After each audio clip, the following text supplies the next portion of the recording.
lupa saya. Oke.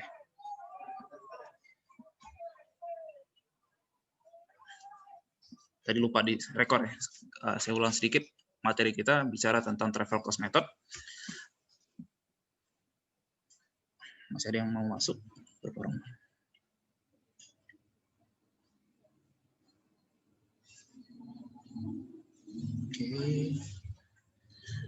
Oke, metode travel cost method nanti dianggap sebagai metode tidak langsung. Ada metode yang lain yang dianggap sebagai metode langsung dalam menilai satu lingkungan. Tapi metode travel cost method itu dianggap sebagai metode secara tidak langsung menilai suatu nilai lingkungan. Di sini yang akan kita gunakan nanti, ini pertama kali diperkenalkan oleh Hotelling. Jadi tahun 1947 Hotelling memperkenalkan metode travel cost method. Cuman yang menggunakan pertama kali nanti dari rumus Hotelling ini adalah si Clausen tahun 1959. Asumsi yang dipakai oleh travel cost method itu asumsinya adalah with complementary. Jadi diasumsikan nanti misalnya, misal kita bicara tentang wisata misalnya. Asumsi tadi seperti Harau. Harau itu kalau seandainya dia punya apakah pelayanannya ramah, fasilitas yang lengkap dan seterusnya, itu tidak terlalu penting bagi orang yang tidak pernah datang ke sana. Maka dianggap sebagai bersifat komplementari yang lemah. Jadi asumsi yang dipakai adalah komplementari yang lemah. Yang bermanfaat bagi orang sana ya orang yang datang ke sana. Gitu. Orang kalau berkunjung ke sana maka dia punya penting bagi dia. Bagi dia kalau seandainya dikasih fasilitas yang lengkap, terus pelayanan yang ramah dan seterusnya. Nah, sekarang kita coba lihat bagaimana secara matematikanya. Nah, ini asumsi dari bagaimana travel cost method dibikin secara fungsi matematikanya. Ini notasi yang akan kita gunakan. U untuk utility, berarti kepuasannya. X ini kumpulan dari barang-barang yang dikonsumsi oleh seseorang individu ya. Jadi terserah nanti, ada banyak sekali komoditas yang bisa dikonsumsi, tapi ini adalah kumpulannya. Terus ada juga nanti R, dianggap sebagai kunjungan seseorang, ya. Terus ada Q, terus ada tentang kualitas. Ada M, berarti di sini dianggap pendapatan dia selain bekerja ya. Nilai pendapatan dia selain dia bekerja. Ada W juga, tingkat gajinya. Ada TW di sini, berarti waktu yang digunakan bagi dia untuk bekerja. Terus ada C di sini. Ini adalah biaya yang digunakan sama dia untuk melakukan kunjungan wisata itu. Jadi ada notasi-notasi yang akan kita gunakan, U, X, R, Q, M, W, TW, sama C. Terus kita punya fungsi permintaan terhadap wisata itu sendiri. Kalau kita lihat fungsinya ada M, W, P, sama Q. Berarti tingkat wisata permintaannya itu tergantung berapa banyak yang dimiliki oleh pendapatan dia. Kalau tidak punya pendapatan, berarti tidak punya kesempatan untuk mengunjungi wisata itu. Ada W juga di sini, berarti tergantung gaji dia. Jadi ingat pendapatan di sini ada dua, ada M, berarti pendapatan dia selain dia bekerja. Ada W, contohnya misal jadi ada transfer pendapatan, bisa tabungan dia dan seterusnya. Jadi ada banyak ya pendapatan selain dia bekerja. Terus ada P juga. P berarti biaya, harga dari melakukan perjalanan tersebut. Ada Q. Q di sini adalah kualitas dari wisata itu sendiri. Ya, nah ini yang kita gunakan dari demand dari kunjungan wisata. Terus tidak kalah penting nanti kita bagaimana seseorang itu ketika melakukan wisata, dia akan melakukan memaksimumkan utility-nya atau memaksimumkan kepuasan dari kunjungan wisatanya. Maka di sini utility sendiri nanti itu dipengaruhi oleh berapa banyak konsumsi barang yang dia konsumsi, terus ada juga berapa kali dia melakukan kunjungan wisata, terus ada key juga di sini. Berarti bicara juga kualitas dari wisata itu sendiri. Kendalanya apa? Kendala bagi seseorang itu melakukan kunjungan wisata itu adalah ada M di sini. Berarti pendapatan dia ya, pendapatan dia selain dia bekerja. Ada W di sini. W adalah tingkat gaji. TW itu adalah waktu dia bekerja. Ini asumsi yang digunakan adalah gaji dia itu tergantung berapa jam waktu yang digunakan untuk bekerja. Ya. Terus di sini adalah pendapatan, di sini adalah konsumsi atau pengeluaran yang dilakukan oleh seseorang individu. Ada X sini, konsumsi barang selain kunjungan wisata ya. Terus ada C di sini. C berarti berapa kali dia melakukan kunjungan. Terus ada R ya. C adalah biaya kunjungan ya. Berapa kali dia melakukan wisata ke sana. Terus yang tidak kalah penting nanti T, waktu. Kalau kita bicara waktu, asumsi 24 jam, maka yang bisa dilakukan individu itu ada dua kemungkinan katanya. Di sini asumsikan waktunya digunakan untuk bekerja sama leisure atau liburan bagi dia ya. Kalau di sini kita pakai wisata, ada TW di sini, berarti berapa jam yang digunakan untuk bekerja, sisanya ini adalah berapa yang dilakukan untuk rekreasi ya, untuk wisata. Terus di sini kita kasih bobot ya, berapa, ada TR sini, kalau TW berarti TR sini adalah waktu dia untuk rekreasi. Dikali dengan berapa kali dia melakukan rekreasi pada tempat tertentu yang akan dilakukan nanti ya. Ini kira-kira T yang akan kita definisikan. Nah, nanti tugas kalian di rumah sambil nanti video ini divideokan ya, saya rekam, silakan nanti lihat di iLearn, dipelajari lagi. Caranya nanti kalian orek-orek di rumah gitu ya. T di sini ya, TW di sini, ada TW di sini waktu dia bekerja, maka kalian rubah di sini, pindah ruaskan nih. Ya.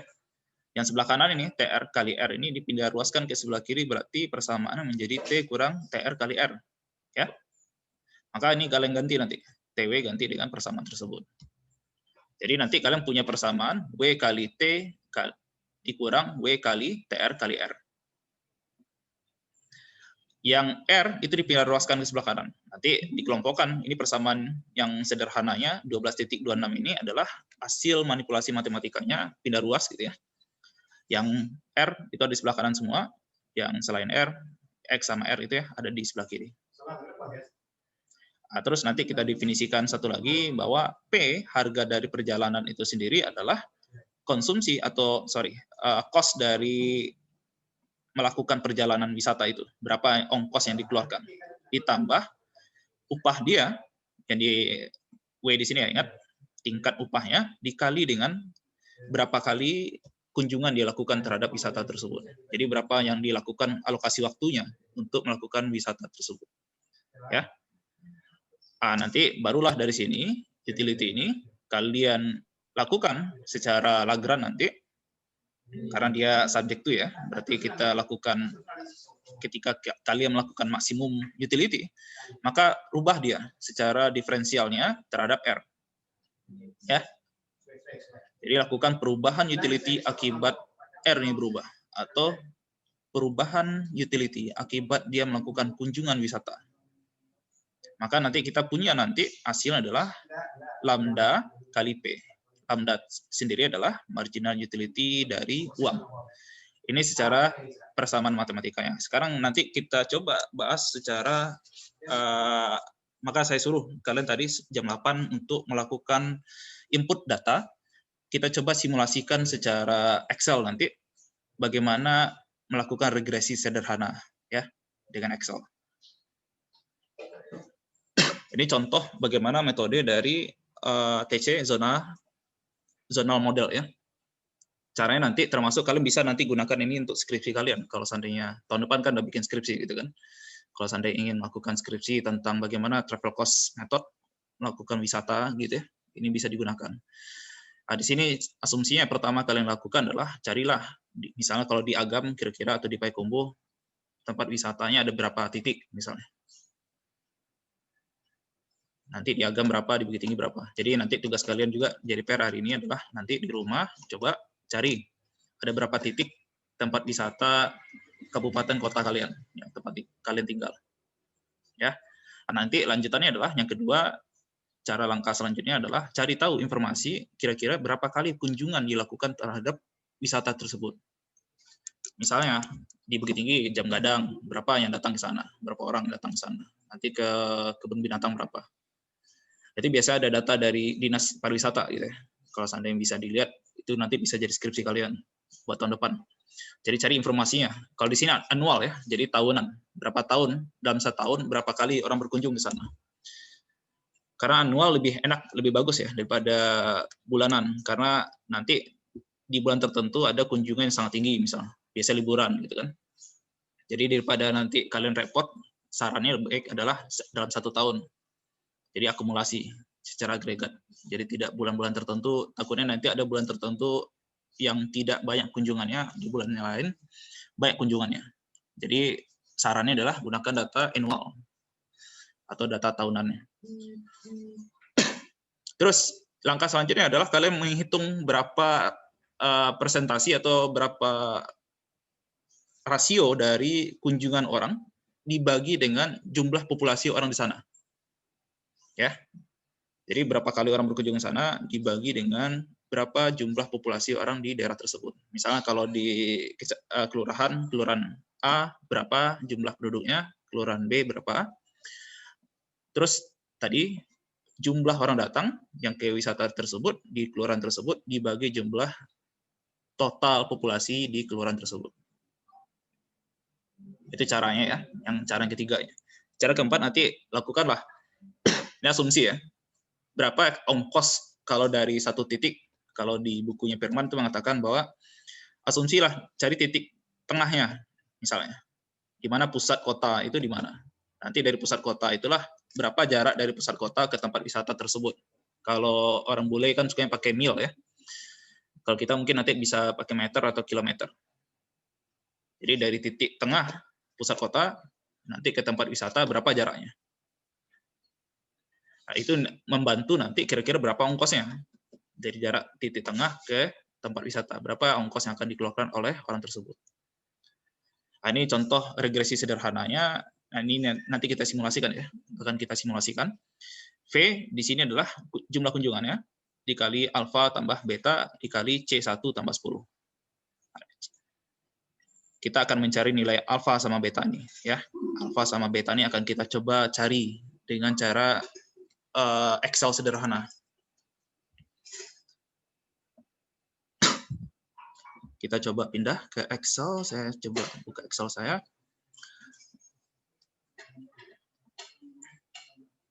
Ya, coba lihat yang tadi saya suruh tadi pagi jam 8 itu kalian lakukan pindahkan data dari tabel 12.1 yang di buku Firman di halaman 413. Maka di sini ada zona.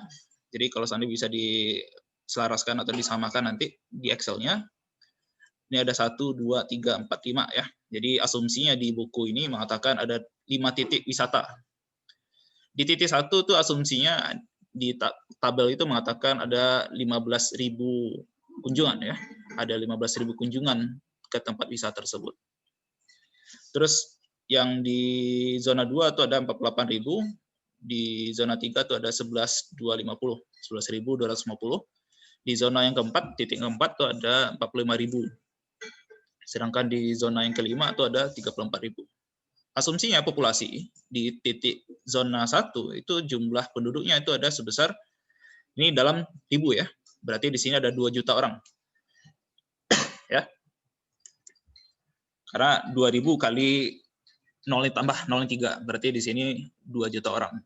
Di sini ada 8 juta, di sini ada 2.500.000, ini ada 15 juta, di sini ada 22.660. Ya, ini jaraknya diasumsikan di zona dari titik pusat kota ke tempat tersebut tuh ada 10 mil di zona 1, sedangkan untuk ke zona 2 itu kita butuh jarak sebesar 15 mil. Ke zona 3 kita butuh jarak 20 mil, 25, keempat 25 dan kelima itu 30 ya. Sekarang kita masukkan variabel baru di sini. Kalian catat, ini yang akan kita lakukan di Excel. Bikin di sebelahnya V gitu ya. V sendiri adalah tadi yang saya katakan jumlah kunjungan orang tersebut dibagi dengan jumlah penduduknya. Jadi cara gampangnya adalah B2 gitu ya. Kalian tulis sama dengan ya. Kalau mau cepat tulis sama dengan, tekan sini B2, sorot ke B2-nya dibagi dengan C2. Ya. Dapat 7,5. Cara cepatnya nanti tarik aja ini ke bawah. Kita punya, ini saya contohin ya, dari kosong dulu ya. Bagaimana cara memindahkan dengan Excel-nya? Ini sama dengan di B2 dibagi dengan C2-nya, ya. Ini saya hapus dulu biar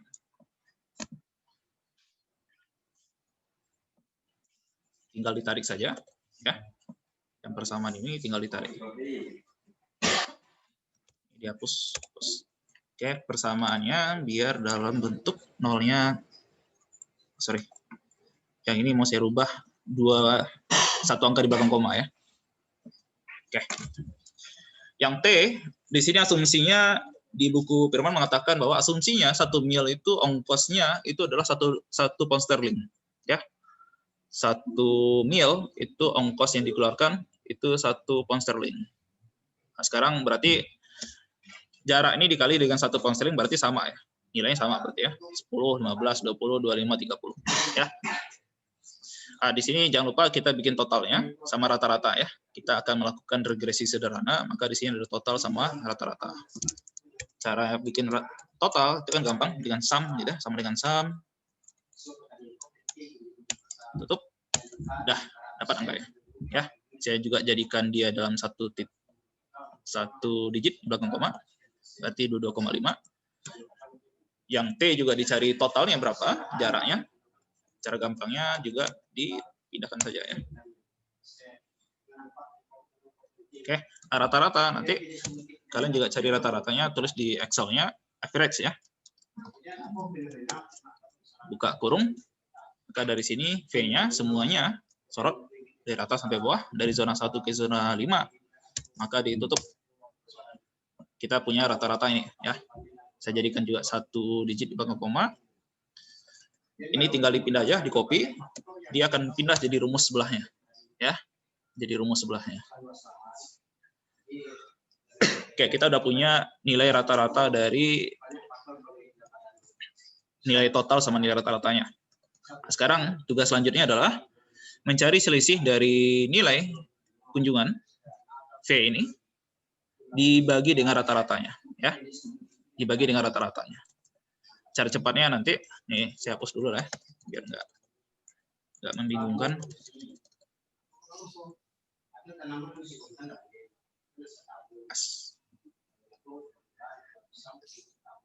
Kita masih ada waktu 10 menit lagi sebelum Zoom-nya ditutup, nanti kita masuk lagi, ya. Saya bagi linknya lagi nanti. Ini nilai ini, V ini, dibagi nilai rata-ratanya, ya. Rata-rata kita di sini, ya. Nilai V rata-rata kita di sini. Agar gampang nanti di Excel-nya, dikunci sini. Kasih $, sebelum E dikasih $, setelah E dikasih $. Kalau kalian kasih $, di 2 E yang dikasih $, setelah E yang juga dikasih $, maka kita mengunci, mengatakan yang akan kita gunakan adalah ini. Ya, kunci deh. Nah, sekarang tinggal tarik saja ke bawah. Ini dihapus, sorry. Hapus. Saya hapus dulu. Ya. Tinggal ditarik saja. Tarik sampai sini. Ya. Maka kita telah punya nilai rata-ratanya. Selisih dari nilai kunjungan dibagi dengan selisih rata-rata dari kunjungan. Dengan cara yang sama juga di T-nya sama. T-nya di sini. Dikurang rata-ratanya. Rata-rata di sini, ya. Rata-rata kita ada di sini. Sama dengan cara tadi, kasih $, ya. Sebelum F yang dikasih $, setelah F yang dikasih $. Maka kita mengunci, titiknya adalah F8. Ya. Nah, sekarang tinggal ditarik. Tekan ini 2 kali. Ya, keluar tanda tambahnya yang hitam ini. Tekan 2 kali. Turun ke bawah, ya. Nah, sekarang kita lakukan yang ini, akan kita kuadratkan dia, ya. Nilai ini akan kita kuadratkan. Regresi itu ordinary least square, berarti nanti kita melakukan kuadrat terkecilnya, ya. Kuadrat terkecil yang akan kita lakukan. Dari sini dilakukan kuadrat, tinggal dikasih persamaan ini, yang G ini, terus dikasih tanda di caps lock kalian ada tanda topi seperti ini, ya. Topi seperti ini. Atau itu pangkat 2 artinya, ya. Dah. Ini juga tekan 2 kali. Ya. Keluar. kita udah punya rata-ratanya. Ini juga sama di sini, T-nya juga sama. Ini lakukan pangkat 2 ya. Ya, pangkat 2. Sorry, pangkat 2. Udah. Langkah selanjutnya adalah di sini V rata-rata ini ya. V kurang V rata-rata itu akan kita kalikan dengan T kurang T rata-rata. Maka di sini ya. Ini dikali dengan yang ini. Ya. Maka nilai adalah min 30.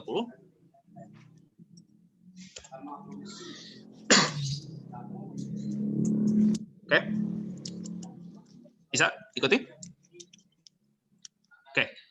Nah, sekarang cari nilai beta. Nilai beta gimana? Nilai beta itu ada rumusnya di halaman 413. Itu adalah penjumlahan dari ini kalian samkan. Ya. Dapat min 75. Ya, min 75. Rumusnya adalah kita lakukan di sini. Ini juga disamkan ya. Kita totalkan ya, dari atas sampai bawah kita totalkan. Dah, kita punya 250 sama min 75. Rumus beta, untuk mencari nilai beta itu adalah yang ini. Dibagi nih. Ya. Dapat nilainya min 0,3. Oke, bisa ikuti? Alfa gimana? Nilai alfa itu adalah V rata-rata. Ini V rata-rata dikurang ya, dikali dengan beta kita. Ya, dikali dengan T kita. T rata-rata. T rata-ratanya. Ya. Dapat 10,5. Oke, 10. Alfa kita 10,5, beta kita nilainya min 0,3. Itu untuk mencari regresi. Oke, 3 menit lagi kayaknya mau tutup. Waktu kita habis gitu. Nanti saya lanjutkan lagi di Zoom yang kedua. Saya tutup dulu. Masih ada 5 menit lagi ternyata ya. Saya lihat ternyata masih ada 5 menit. Oke, kalau sampai masih ada 5 menit, kita balik kepada slide kita tadi. Oke, ini yang tadi kita bahas tadi. Ya, tadi yang kita bahas bahwa nilai alfanya itu 10,5, nilai beta itu adalah min 0,3 kali C. Ya, itu cara regresi dari metode Excel yang sederhana. Biasanya kalau yang skripsi biasanya malas gitu kan, lama sekali bikin kayak gitu, ngitung-ngitung seperti itu lama sekali. Biasanya kita mainnya software gitu ya.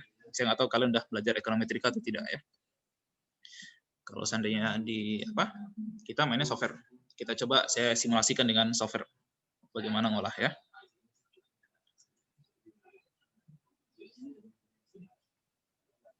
Oke. Saya kebetulan punya Stata, kita coba nanti dengan Stata ya.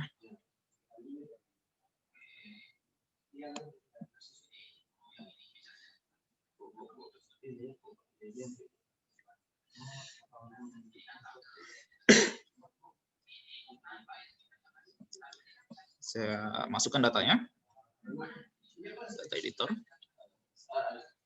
Saya copy saja data dari Excel tadi saja ya. Data Excel saya pindahkan. Oke, ini saya pindah di sini. Variable name ya.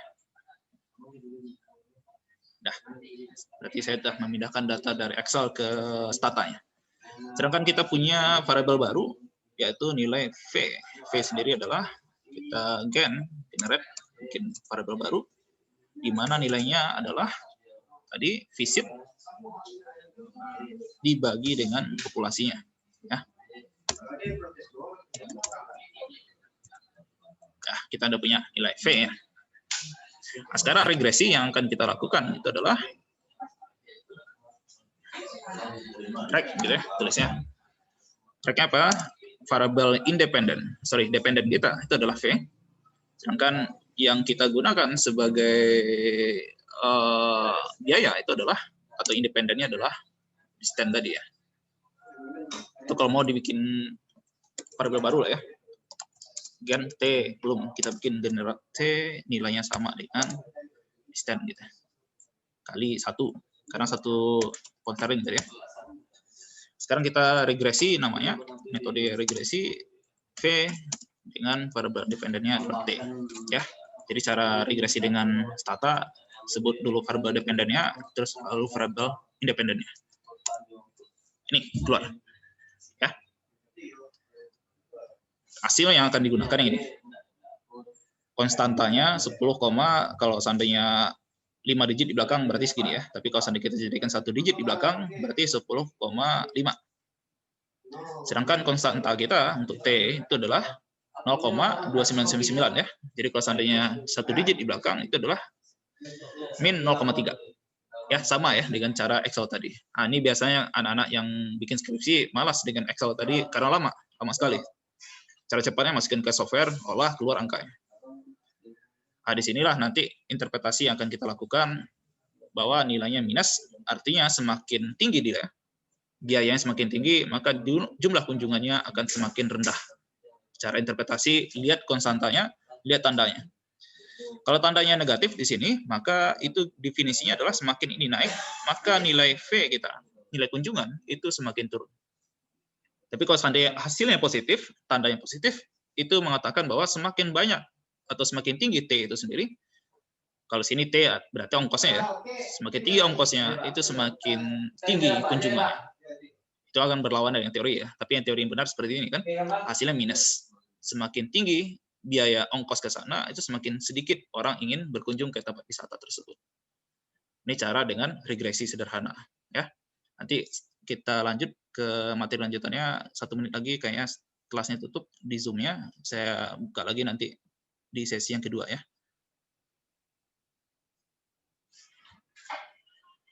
Saya tutup stop share, terus stop